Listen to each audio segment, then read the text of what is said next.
एक था बनिया। एक बार वह व्यापार के लिए प्रदेश जाने लगा। जाते जाते अपनी बहू को बुलाकर उसने कहा, मैं प्रदेश जा रहा हूँ, तुम अच्छी तरह रहना, बच्चों को भी संभालना और अपनी सास का भी अपने बच्चों की तरह देखभाल करना। याद रखना, माँ से कोई काम मत करवाना। बहू ने बोला, ठीक है, मैं आपकी बात समझ गई, मैं वैसा ही करूँगी जैसा आपने बोला है, आप आराम से जाइए। बहू ने बात ध्यान में रखी।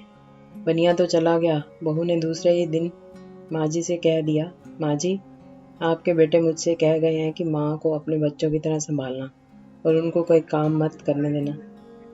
अब आप घर का कोई काम मत कीजिए, आप तो इन बच्चों के साथ खेलिए, खाइए और मौज करिए। माँ जी गहरे सोच में पड़ गई। फिर बोली, बहू ठीक है, अब मैं ऐसा ही करूँगी। कुछ दिनों के बाद बहू ने अपनी बेटी के कान छिदवाए। उस समय बहू को अपने पति की यह बात याद आई कि माँ को बच्चों की तरह संभालना है। इसलिए बहू ने माँ जी के कान छिदवाने की बात सोची। उसने माँ जी से कहा, माँ जी चलिए, आपके कान छिदवाने हैं। यह सुनकर माँ जी घबरा उठी। उन्होंने बहू से कहा, बहू मुझे अपने कान नहीं छिदवाने हैं, क्या अब अपने इस बुढ़ापे में मैं कान छिदवाऊं? बहू बोली, जी नहीं माँ जी, आपको तो यह करना ही होगा। मैं नहीं चाहती कि आपका बेटा मुझे कुछ कहे, इसलिए आपको मैं अच्छी से देखभाल करूंगी। मेरी दोनों आंखें बराबर हैं, जैसी लड़की है वैसे ही आप भी हैं।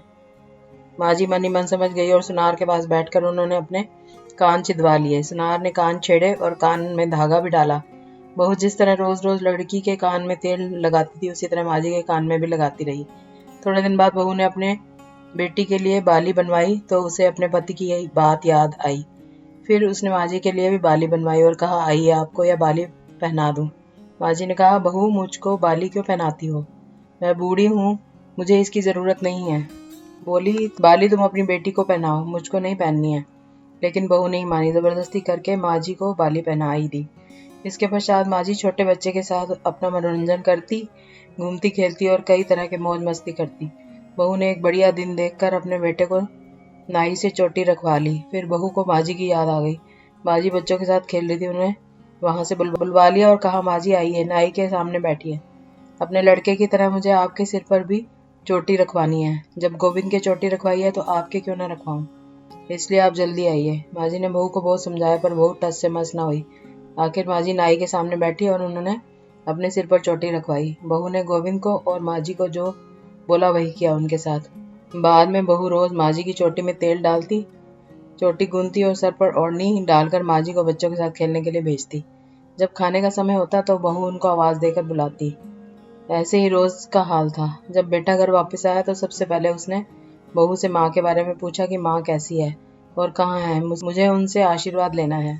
बहू ने बताया, माँ जी तो बच्चों के साथ खेल रही हैं, यहीं कहीं होंगी, आ जाएंगी। बेटे ने पूछा, क्या कहते हो? माँ गली में खेलने गई है। गली में तो बच्चे खेलते हैं, क्या बूढ़ी माँ कहीं खेलने जाती है? बहू ने कहा, मैं तो माँ को खेलने भेजती हूँ, आपने कहा नहीं था कि माँ को बच्चों की तरह रखना। मैंने तो लड़की की तरह ही माँ के कान भी बिंदवाए हैं और कानों में बालियां पहनाई हैं।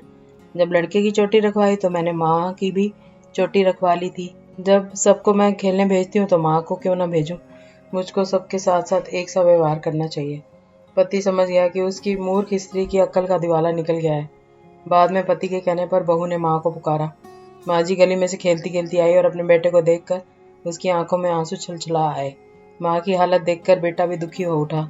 बहू की मूर्खता के लिए बेटे ने माँ से माफी मांगी और बहू को बड़ी उल्टी सीधी सुनाई।